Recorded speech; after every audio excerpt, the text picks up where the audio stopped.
नमस्कार। आज हम लोग व्यक्तित्व के शील गुण सिद्धांत मतलब कि अल्पोर्ट जी ने दिया था जो शील गुण सिद्धांत। अब शील गुण किसे कहेंगे आप जान लें। शील गुण यानी शील सदाचार आचरण की बात इन्होंने कहा।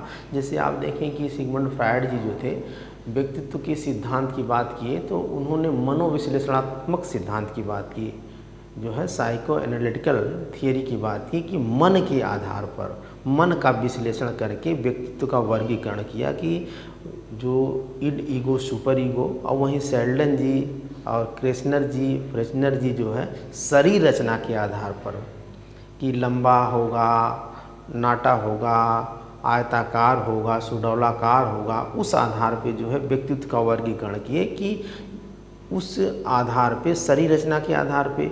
और फ्रायड जी जो है मन के आधार पे जो अहम और इदम और परम अहम की बात करते हैं वो। और यहाँ शील गुण के आधार पर अल्पोर्ट जी बताते हैं कि व्यक्तित्व जो है जो उनके व्यक्ति के अंदर बालक के अंदर जो आचरण होगा, जो व्यवहार होगा, वो उसके आधार पर व्यक्तित्व का वर्गीकरण ये करते हैं। तो यहाँ से भी क्वेश्चन बहुत सारे बनते हैं। कभी कभी अब देखेंगे कि वे शील गुण का सिद्धांत उनका भी है, कैटल का भी है, लेकिन अल्पोर्ट जी का पहले है, उसके बाद कैटल का भी है। तो हम लोग अल्पोर्ट का आज देख लेते हैं, फिर कैटल का भी देखेंगे। इनका पूरा नाम G.W. अल्पोर्ट था और इन्होंने बताया कि व्यक्ति के व्यवहार में प्रकट होने वाले गुण को शील गुण कहते हैं। जो व्यक्ति के व्यवहार में प्रकट होता है गुण, जैसे गांधी जी के व्यवहार में अहिंसा बार बार प्रकट होता था, राजा हरिश्चंद्र के व्यवहार में जो है सत्यवादिता प्रकट होती थी, कर्ण के व्यवहार में दानवीरता प्रकट होती थी, है ना। तो जो व्यवहार में प्रकट होता है जो गुण उसको शील गुण कहते हैं, जो उसको आचरण कहते हैं। और वही बात आती है कि जो बार बार दिखाई देता है, गांधी जी का अहिंसा हो गया, ये सारी चीज़ें। और अल्पोर्ट जी 17,953 शब्दों का चुनाव किए, इसमें 4,500 भागों में उसको बांटे हुए। ये भी क्वेश्चन आता है कि ये जो शील गुण सिद्धांत दिए थे अल्पोर्ट जी, तो कितने शब्दों का 17,953 शब्दों का चुनाव किए थे और 4,500 जो है भागों में उसको बांट करके ये शील गुण का सिद्धांत दिए थे। बस इतना ही आप याद रखेंगे। और यहाँ पे उसको कितने प्रकार से वर्गीकृत किया गया कि किस शील गुण के लोग जो है व्यक्तित्व के लोग जो है उनका, क्योंकि व्यक्तित्व क्या ही वर्गीकरण है, व्यक्तित्व के ही वर्गीकरण ये किए थे। तो इन्होंने अल्पोर्ट के शील गुण का वर्गीकरण सामान्य शील गुण, व्यक्तिगत शील गुण, अब जनरल ट्रेड्स, इंडिविजुअल ट्रेड्स। अब देखिए सामान्य शील गुण जो होता है जो किसी समाज के गुण की बात करता है, किसी विशेष एक ग्रुप के गुण की बात करता है, उसके जो व्यवहार में जो गुण होगा। जैसे कहा जाता है ना कि उस गांव के लोग सभी लोग अच्छे हैं और सभी लोग जो है पढ़े लिखे हैं, वहाँ के लोग हर समय पढ़ाई लिखाई या अच्छे संस्कार की बात करते हैं। और इस तरीके से जैसे आदिवासियों की बात होती है तो भाई वहाँ के लोग नक्सलाइट यानी मारना काटना और जंगली प्रवृत्ति के होते हैं, अनपढ़ होते हैं, गंवार होते हैं, या इस तरीके से। तो किसी एक विशेष समुदाय की बात की जाती है, जैसे कि तो वहाँ पे उसको जो है सामान्य शील गुण की बात आती है। लेकिन व्यक्तिगत शील गुण में किसी विशेष व्यक्ति के शील गुण की बात आती है।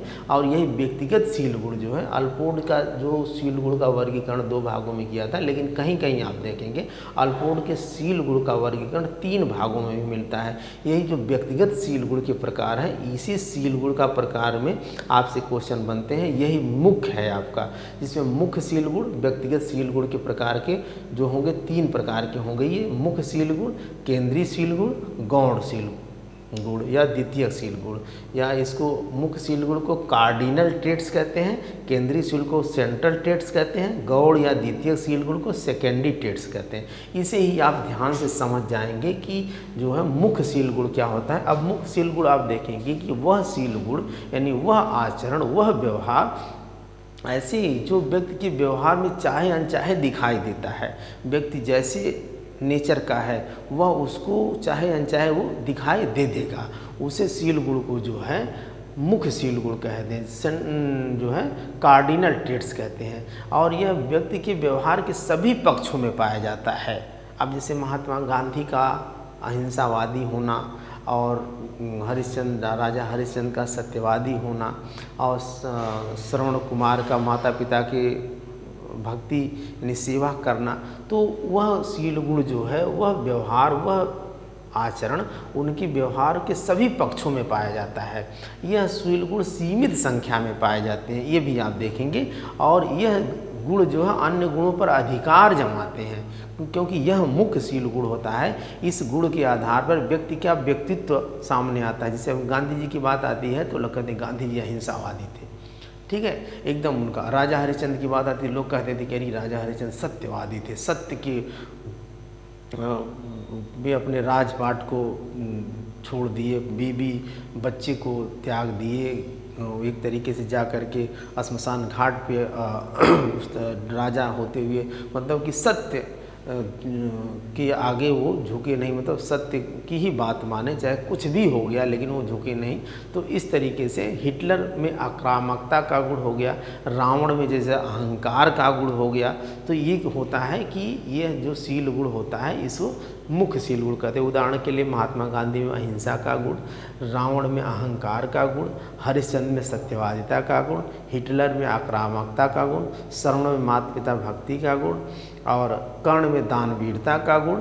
इस तरीके से बहुत लोग हैं जो आपको मिलेंगे कि उनका एक ही गुण के आधार पर उनके व्यवहार में, उनके व्यक्तित्व को जो है बहुत फेमस हो जाते हैं। तो इसे कहेंगे मुख्य सील गुण या कार्डिनल ट्रेट्स कहेंगे। अगला है केंद्रीय सील गुण या सेंट्रल ट्रेट्स। अब देखेंगे कि यह सील गुण जो है मुख्य सील गुण के साथ साथ जुड़ा होता है, चलता रहता है। मुख्य सील गुण के साथ साथ यह रहेगा। अब जैसे कि रावण जो अहंकारी था, तो उसके साथ अहंकार के साथ गुस्सा करना, किसी को ज़बरदस्ती मारना, किसी के साथ गलत व्यवहार करना, किसी के साथ जो है दबाव बनाना, मतलब झगड़ा करना, मारपीट करना, ये सारी चीज़ें जो होती थी। अहंकार तो उसका मुख्य सील गुण है, लेकिन गुस्सा करना, झगड़ा करना, चोरी करना, व्यभिचार करना, है ना, ये सारी जो गुण हो जाएंगे उसके केंद्रीय सील गुण हो जाएंगे। वो कह रहा है ना कि मुख्य सील गुण से जुड़े होते हैं। ये कौन से गुण? केंद्रीय सील गुण, ठीक है। यह संख्या में 5 से 10 हो सकते हैं, यह संख्या में ज़्यादा नहीं हो सकते, 5 से 10 हो सकते हैं। सामान्य आदतें ही केंद्रीय सील गुण हैं। अब देखें आदत और सील गुण। आदत किसे कहते हैं और सील गुण यहाँ थोड़ा सा हम डिफाइन कर देते हैं कि वह गुण जो व्यवहार में दिखाई देता है, व्यवहार में बार बार दिखाई देता है, उसको सील गुण कहते हैं। उसे आप रोक नहीं पाएंगे, चाहे अनचाहे वह दिखाई देगा। आप चाह रहे हैं कितना भी मन को कंट्रोल करेंगे, नहीं मैं ऐसा नहीं करूँगा, लेकिन जैसे उसमें एक मंत्र की कहानी आप पढ़े होंगे जिसमें डॉक्टर चड्ढा रहता है, हाई स्कूल में है वो, मुंशी प्रेमचंद की कहानी है मंत्र। तो वह जो बुढ़ा रहता है, उसकी बुढ़े के लड़के की तबीयत खराब रहती है, डॉक्टर चड्ढा इलाज नहीं करता है, लेकिन डॉक्टर चड्ढा के लड़के को सर्प काट लेता है। लेकिन यह जो है बुढ़ा जो होता है मंत्र सर्प झाड़ने का, मतलब कि इसके पास कला रहती है, एक तरीके से मंत्र जानता है, और यह उसको रोक नहीं पाता है अपने आप को वहाँ दौड़ते हुए, क्योंकि उसकी बीवी बार बार ताना देती है कि तुम्हें नींद नहीं लग रही है, तुम लग रहा है वहीं जाना चाह रहे हो। लेकिन वह जब देखता है कि सुबह होने वाली, इसकी बीवी सो गई, भागते हुए दौड़ते हुए जाता है और वहाँ उसको मतलब अपने मंत्रों से झाड़ फूँक करके ठीक करके फिर भागते हुए दौड़ते हुए चला आता है। तो यह सील गुण जो होता है उसको आप रोक नहीं पाएंगे, तो उस चीज़ को सील गुण कहेंगे। और जो आदत होती है, आदत क्या होती है कि जैसे कोई व्यक्ति है सत्यवादी तो है, लेकिन सच्चा बोल रहा है, लेकिन कभी कभी वो झूठा भी बोल देता है, उसे आदत कहते हैं, ठीक है। और जब कभी कभी वह ईमानदार तो है, लेकिन कभी कभी चोरी भी कर लेता है, तो उसे आदत कहते हैं। अगर वह हर समय ईमानदारी की बात करता है तो वह जो है सील गुण हो जाएगा। और कभी कभी उससे की बात नहीं करता है, उससे भटक जाता है, उस रास्ते पे नहीं जाता है, यानी कहते तो हैं कि भाई हिंसा नहीं करना चाहिए, जानवरों को नहीं मारना चाहिए, हैं पेड़ पौधों पक्षियों यानी किसी के का नुकसान नहीं करना चाहिए, लेकिन लोग नुकसान कर देते हैं तो उनकी आदत हो जाती है। लेकिन जो लोग अपना नुकसान हो जाए लेकिन किसी का नुकसान नहीं करते हैं, यानी किसी का अहित नहीं करते हैं, वह लोग जो है उनके अंदर सील गुण की बात आती है। तो यहाँ सील गुण और आदत में अंतर आप समझ गए होंगे। और इसके बाद होता है कि भाई ये जैसे अब देखिए कि महात्मा गांधी का मुख्य सील गुण अहिंसा था, उससे क्या लगा तो सत्यवादिता भी उनके अंदर थी, ईमानदारी भी थी, भाईचारा भी था। ये केंद्रीय सील गुण हो जाएंगे। इसे आप समझ जाएंगे कि महात्मा गांधी सत्य अहिंसा के पुजारी थे, लेकिन वो सत्य की भी बात मानते थे, भाईचारा भी उनके अंदर था, ईमानदारी भी उनके अंदर थी। तो ये उनके जो है केंद्रीय सील गुण। राजा हरिश्चंद्र सत्यवादी थे, सदा सत्य बोलते थे, सत्यता के लिए वो बिक गए, अपने बीवी बच्चों को भी छोड़ दिए, राजपाट भी छोड़ दिए, इतना मतलब श्मशान घाट पर जा कर के ऐसा कार्य किए, एक डोम का काम किए, लेकिन झुके नहीं। तो उनके साथ जो है एक तरीके से विनम्रता भी थी, ईमानदारी भी थी, सत्यवादिता तो उनकी केंद्रीय सील, ये आपका मुख्य सील गुण है, लेकिन उसके साथ जो आपकी ईमानदारी और विनम्रता जो रहेगी वो केंद्रीय सील गुण में आ जाएगी। तो इस तरीके से आप समझ गए होंगे केंद्रीय सील गुण के बारे में। अगला है गौड़ या द्वितीयक सील गुण, सेकेंडरी ट्रेट्स ये कहेंगे। अब सेकेंडरी ट्रेट्स जो होता है कि यह सील गुण जो है कभी कभी व्यक्ति के व्यवहार में छोटे छोटे गुण जो दिखाई देते हैं, कभी कभी कुछ गुण जो दिखाई देते हैं जो उसके व्यक्तित्व को प्रभावित नहीं करते हैं, तो इस सील गुण को जो है आपके गौड़ या सेकेंडरी या द्वितीयक सील गुण कहते हैं। जैसे आप देखेंगे खान पान, रहन सहन, पहनावा मुख्य रूप से ये होता है, और ये कुछ ही समय के लिए होते हैं, अर्थात ये अस्थायी होते हैं, अस्थायी नहीं होते हैं, इनकी समय अवधि बहुत कम होती है। ये व्यक्तित्व को समझने में विशेष सहायक नहीं होते, किसकी भाई किसका व्यक्तित्व कैसा है। जैसे आप देखेंगे कुछ लोग होते हैं जो बहुत ही ईमानदार होते हैं, लेकिन लेकिन खाने का तरीका उनका जो है बिखेर बिखेर के खाना खाएंगे, ठीक है। कुछ लोग होते हैं बहुत ही सत्यवादी होते हैं, लेकिन पता चलता है कि पहनने का तरीका उनका अजीब टाइप का कपड़ा पहनेंगे, अजीब टाइप से रहन सहन उनका रहेगा। तो इस तरीके से यह जो है खान पान, पहनावा, रहन सहन, तो यह जो है उनके गौड़ सील गुण या द्वितीयक सील गुण होंगे। तो इस तरीके से जो है अल्पोर्ट के सील गुण सिद्धांत को आप समझ गए होंगे।